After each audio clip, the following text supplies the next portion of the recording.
ពេលដែលយើងបើកអានេះអស់វានឹងទាញយកសំឡេងយើងនឹងមកអញ្ចឹងបើសំឡេងយើងនឹងវាអត់ច្បាស់អាបត់នឹងចេញមកក៏វារៀងងងតាមនឹងដែរអញ្ចឹងកន្លែងហ្នឹងបើយើងបិទវាអស់ពេកបត់សំឡេងចេញមកក៏វាអត់ដូចអាសំឡេងដែលយើងដាក់ចូលនឹងដែរអាហ្នឹងកន្លែងហ្នឹងវាសំខាន់ដែរបើ style ភ្លេងហ្នឹងដាក់ទៅអត់ព្រោះអត់ច្បាស់ដូរទៅអ្នកគ្នាដូរ style ភ្លេងថ្មីវាចេញមកទំនុកច្រៀងក៏ថ្មីដែរអញ្ចឹងណាហើយមួយទៀតបើសិនជាអ្នកគ្នា generate វា3ដងប្រែហើយវានៅតែអត់ព្រោះ clear ចោលចុចខ្វែង suno ចោលហើយចូលបើកថ្មីអញ្ចឹងចាប់ពី3ឬ4ដងហើយអ្នកគ្នា clear វាចោលទៅហើយ copy យកមកដាក់បើកទំព័រថ្មីកន្លែងខាងលើនេះបើក tab ថ្មីនេះ generate ម្ដងទៀតសួស្តីអ្នកទាំងអស់គ្នាថ្ងៃហ្នឹងខ្ញុំនឹងមកនិយាយពី suno ដែលអ្នកទាំងអស់គ្នាតែងតែ comment សួរខ្ញុំថាមិនបាន generate ចម្រៀងមកអត់ច្បាស់អាហ្នឹងសម្រាប់ការ generate ចម្រៀងមកអត់ច្បាស់ហ្នឹងវាមានច្រើនកត្តាអញ្ចឹងអ្នកទាំងអស់គ្នាខ្ញុំនិយាយពីកត្តាទី1ធំបំផុតហ្នឹងគឺដោយសារ AI វាអត់អាចបានមកល្អ 100% ទេសម្បីថា AI ក្នុងកន្លែង policy របស់គេហ្នឹងក៏គេបាននិយាយបញ្ជាក់ដែរគេថាគេអាចធ្វើបានល្អ 100% ទេបើសិនជាយើងធ្វើទៅវាចេញមកវាអត់ដូចចិត្តដែលយើងចង់បានឬក៏វាអត់ល្អអីចឹងគឺយើងត្រូវធ្វើម្ដងទៀតអញ្ចឹងណាវាទាមទារយើងធ្វើម្ដងទៀតហើយកត្តាទី2ហ្នឹងគឺវាតម្រូវឲ្យអ្នកនរគ្នាបង់លុយយក version ខ្ពស់ព្រោះ version ទាបរបស់app Suno អីបាទហ្នឹងឬក៏ app ផ្សេងៗហ្នឹង version ទាបរបស់វាហ្នឹងគឺយើង generate មកសំឡេងវាបានមកគឺអត់ច្បាស់ទេវាអត់សូវច្បាស់ទេបើបានច្បាស់ក៏បត់ហ្នឹងវាអត់សូវព្រោះដែរហើយ app ផ្សេងទៀតខ្ញុំអត់ដឹងទេសម្រាប់ version ទាបតែខ្ញុំនិយាយពី Suno នេះបើ version ទាបគឺសំឡេងវាអត់សូវល្អទេបើអ្នកនរគ្នាចង់បានបត់នឹងសំឡេងយ៉ាងច្បាស់ឬទំនុកភ្លេងអីយ៉ាងព្រោះអញ្ចឹងអ្នកនរគ្នាគួរតែចំណាយលុយទៅអ្នកនរគ្នាគួរតែចំណាយលុយទិញវាទៅប៉ុន្តែបើអ្នកនរគ្នាអត់ចង់ចំណាយលុយទេអ្នកនរគ្នាព្យាយាមធ្វើម្ដងហើយម្ដងទៀតម្ដងហើយម្ដងទៀតអញ្ចឹងណាហើយកត្តាទី3ហ្នឹងគឺយើងសេរីនៅកន្លែង advanced setting វាហ្នឹងឯងកន្លែងមុខងារបន្ទាប់បន្សំនៅកន្លែង generate ហ្នឹងឯងអញ្ចឹងខ្ញុំនឹងទៅប្រាប់ជាហ៊ានកត្តាទី3ហ្នឹងថាយើងសេរីកន្លែងណាខ្លះដើម្បីឲ្យសំឡេងរបស់យើងចេញមកវាបានច្បាស់វាបានទូ version ទាបក៏វាបានគួរសមអញ្ចឹងណាវាមិនអន់ពេកអញ្ចឹងណាអញ្ចឹងជាហ៊ានដំបូងខ្ញុំចូលមកកន្លែង create មកហើយឧទាហរណ៍ថាខ្ញុំដាក់ lyric អីមួយចាស់នេះឧទាហរណ៍អ្នកនរគ្នាមើលខ្ញុំទៅយក lyric មួយសិនខ្ញុំទៅយក lyric ពី ChatGPT មួយសិនហើយសម្រាប់lyric នេះអ្នកនរគ្នាសរសេរខ្លួនឯងបានសរសេរទៅព្រោះយើងសរសេរខ្លួនឯងវាមានពាក្យជួនច្រើនបើយើងឲ្យ AI បង្កើតឲ្យវាអត់សូវមានពាក្យជួនវាអត់មានអារម្មណ៍ថាបទចម្រៀងវាអត់សូវកម្ពុជាគ្នាទេឥឡូវខ្ញុំយកប្រូនេះមួយចាំតិចខ្ញុំឧទាហរណ៍អ្នកនរគ្នាមើលខ្ញុំយកប្រូនឹងមួយហើយខ្ញុំយកមកផាសចូលអញ្ចឹងឧទាហរណ៍ថាខ្ញុំផាសប្រូនឹងចូលហើយបន្ទាប់មកទៀតខ្ញុំនឹងដាក់ style play នេះកន្លែងនេះក៏សំខាន់ដែរអ្នកនរគ្នាបទចម្រៀងច្បាស់ឬក៏អត់ក៏ដោយសារ style play ហ្នឹងវាបូកសំគ្នាដែរវាមិនមែន 100% នៅលើហ្នឹងទេប៉ុន្តែវាបូកសំគ្នាអញ្ចឹងណាសម្រាប់ style play ហ្នឹងបើសិនជាអ្នកនរគ្នាដាក់ style play ហ្នឹងវាចេញរៀងអីចឹងទេវាអត់តំណងទេទៅដូរចេញទៅ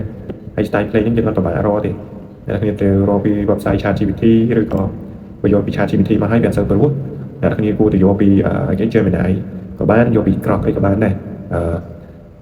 AI មានច្រើនដែលអ្នកគ្នាអាចយកប្រើបានអញ្ចឹងណាឧទាហរណ៍ថាដូច Gemini អ្នកគ្នាចូលមក Gemini មកហើយយើងទៅសេសុំតែយើងប្រាប់ថាយើងសុំ style play បទអ្នកគ្នាបែបនេះឬក៏អាចយកអា lyric នេះទៅផាសឲ្យមើលហើយយើងតោះមកយើងសុំ style play យកមកយើងគាត់ទៅផាស lyric មកឧទាហរណ៍ថាខ្ញុំផាស lyric ខ្ញុំចេះហើយខ្ញុំផ្ញើទៅចេះហើយតោះមកខ្ញុំទៅសេដាក់មកខ្ញុំសេដាក់ថាសុំ style play មកសុំយើងទៅសេ style ចឹងដកទៀតសិនសុំ style play និយាយដាក់យើងទៅសេខ្មែរបានទេយើងអត់មានចង់បានទេហើយខ្ញុំសេដាក់ទៀតមកសុំ style play ខ្ញុំផ្ញើទៅបន្ទាប់មកគេនឹងបង្កើត style play ឲ្យយើងហើយនៅក្នុង ChatGPT យើងធ្វើអញ្ចឹងនៅក្នុងAI ផ្សេងៗដែលយើងអាចសុំ style play បានហ្នឹងក៏យើងសុំបែបហ្នឹងដែរអញ្ចឹងបើសិនជាអ្នកគ្នាសុំពី ChatGPT ឬក៏ពីកន្លែងណាមួយមកហើយយកមកដាក់ក្នុងកន្លែង style play នេះកន្លែង style ហ្នឹងយើងដាក់ទៅវាអត់ច្បាស់បើយើងដាក់ទៅវាអត់ច្បាស់អ្នកគ្នាគួរតែទៅយកម្ដងទៀតទៅរក style play មកម្ដងទៀតមួយទៀតមកអញ្ចឹងវានឹងបានច្បាស់ហើយជារៀនបន្ទាប់ទៀតកន្លែង Siri នេះកន្លែងហ្នឹងបើសិនជាអ្នកគ្នាប្រើbot cover ឬក៏ប្រើសំឡេងយើងច្រៀងសំឡេងយើង upload ចូលកន្លែងនេះទៅអាហ្នឹងវានឹងមានប្រឡោះកន្លែងហ្នឹង3ហើយនេះជាមួយខ្ញុំឲ្យមើលភាគច្រើនអ្នកគ្នាបើសិនជាអ្នកគ្នាធ្វើមកសំឡេងចេញអត់ច្បាស់ខ្ញុំថាមកពីអញ្ចឹងឯងភាគច្រើននេះកន្លែងហ្នឹងវាមាន3អញ្ចឹងកន្លែងនេះខ្ញុំបញ្យល់ចំណុចចុងក្រោមគេនេះពី លើនេះអ្នកគ្នាមិនបាច់ប៉ះវាក៏បានដែរក្រោមនេះខ្ញុំបញ្យល់ថាហ្នឹងវាជាអីអាហ្នឹងឧទាហរណ៍ថាអ្នកគ្នាupload សំឡេងចូល upload ទំនុកចម្រៀងចូល បើសិនជាអ្នកគ្នាបើកអានេះមកខ្លាំងចឹងអញ្ចឹងបាត់ហ្នឹងវានឹងទាញលំនាំខ្លាំងទាញសម្លេងយកខ្លាំងហ្មងទៅដូចនឹងដែលសម្លេងអ្នកគ្នាដែលបានបញ្ចូលតាមដែលខ្ញុំបរិយានៅមេរៀនមុនដែលយើងប្រើសម្លេងយើងទំនុកច្រៀងយើងវល់ចូលក្នុងនឹងហើយវាចេញបត់មកអញ្ចឹងពេលដែលយើងធ្វើអញ្ចឹងពេលដែលយើងបើកអានេះវានឹងទាញយកសម្លេងយើងនឹងហ្មងអញ្ចឹងបើសម្លេងយើងនឹងវាអត់ច្បាស់បត់នឹងចេញមកក៏វារៀងងល់តាមនឹងដែរអញ្ចឹងកន្លែងហ្នឹងបើយើងបិទវាអស់ពេកបត់សម្លេងចេញមកក៏វាអត់ដូចសម្លេងដែលយើងដាក់ចូលនឹងដែរអាហ្នឹងកន្លែងហ្នឹងគឺវាសំខាន់ដែរអញ្ចឹងអានេះយើងកុំបើកខ្លាំងពេកហើយកុំបិទអស់ពេកអ្នកគ្នាសាកសេរីមើលទៅដំបូងរបស់វាកណ្ដាលមកនឹង25បើ25ហ្នឹងអ្នកគ្នាដាក់ទៅសម្លេងវារៀងអត់សូវដូចទំនុកច្រៀងរបស់យើងពេកយើងអាចដាក់30 40ឬ50ទៅប៉ុន្តែដល់ពេលដាក់30 40 50ទៅសម្លេងវាអត់ច្បាស់វាទៅជាកាច់ទៅរកសម្លេងដែលយើងអាប់ឡូតហ្នឹងវាមានខ្យល់មានអីចឹងទៅវាធ្វើឲ្យអត់សូវច្បាស់អ្នកគ្នាបន្ថយមកវិញមកសេរីតាមនឹងហើយ generate ម្ដងទៀតអ្នកគ្នាព្យាយាម generate បានច្រើនដងទៅព្រោះ AI វាបានបញ្ជាក់ឲ្យវាថា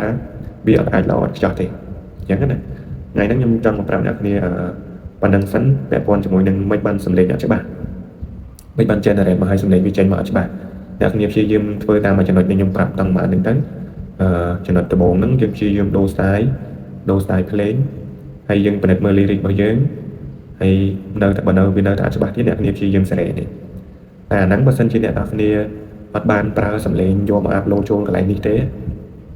ចំណុចទី3នេះវាអត់មានទេអញ្ចឹងអ្នកគ្នាបាច់ប៉ះវាតែពីរនេះអានេះខ្ញុំប្រាប់តែសម្រាប់អ្នកដែលគាត់អាប់ឡូតសម្លេងចូលទេ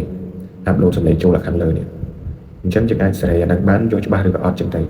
យើងចង់ឲ្យដូចម្ចាស់ដើម 100% បើកប់មកដូចអាសម្លេងយើងបញ្ចូលហ្នឹងតែបើយើងឲ្យដូចតែមិនតិចទេ